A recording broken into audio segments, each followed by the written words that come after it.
Bagaimanakah perasaan Anda bila ada orang yang batuk sembarangan di dekat Anda? Ilfil, sebel, atau biasa saja?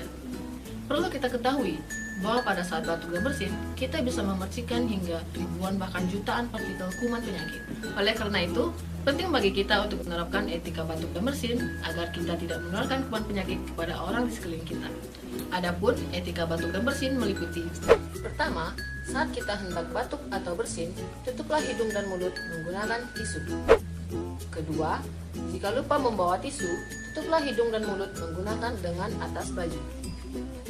Ketiga, bila batuk kian berlanjut, gunakanlah masker.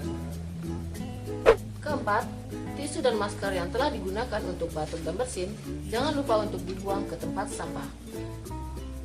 Kelima, setelah melakukan etika batuk dan bersin, jangan lupa untuk melakukan kebersihan tangan, baik menggunakan sabun dan air mengalir atau cairan berbasis alkohol.